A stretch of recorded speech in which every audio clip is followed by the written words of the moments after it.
Is 12 megapixel good enough for photography?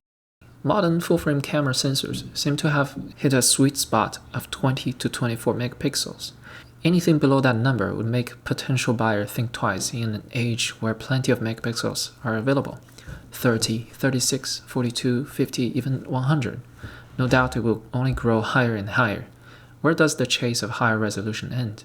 The A7S series features a 12 megapixel full-frame sensor in order to achieve its lowlight king status, and it is a video-centric camera. Does that mean the A7S series is unable to deliver good photos? I used to own both the A7S II and A7R II at the same time.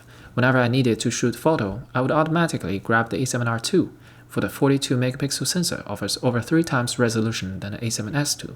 Why shoot with something less when you can shoot with more? Heck, even if you shoot in APS-C mode on the A7R II, you'll still get more resolution out of it than the A7S II.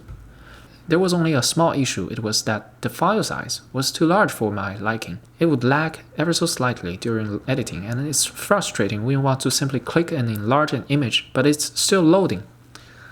Since I'm not a professional photographer, I decided it was not worth going through all the trouble of editing 40 megabytes raw file for every picture. Eventually, when coronavirus hit, I had to choose to let go one of those 2 cameras. I decided to keep the A7S II. Even though the A7R II is a better all-round camera, the A7S II just offers a bit more peculiarity, just special enough to be indispensable.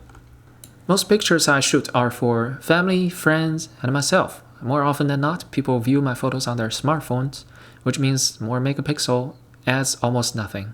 Yes, you cannot crop the images as freely as you do with a 42 megapixel file. Still, the 12 megapixel file is barely enough to make essential adjustments, and over time I find myself appreciate the small file more and more. It's easy to edit, easy to share. It has over 4K resolution, which is detailed enough for hobby shooters like me. It's impossible to tell the difference between 12 megapixel file and 42 megapixel file if you don't zoom all the way in, and people rarely ever zoom in. And if I really want to have a high-resolution image for landscape, perhaps, I could shoot multiple images and stitch them together in post, which is very simple to do. Overall, I'm very happy with the 12 megapixel sensor. I never hesitate to whip out my A7S II to shoot photos in any situation.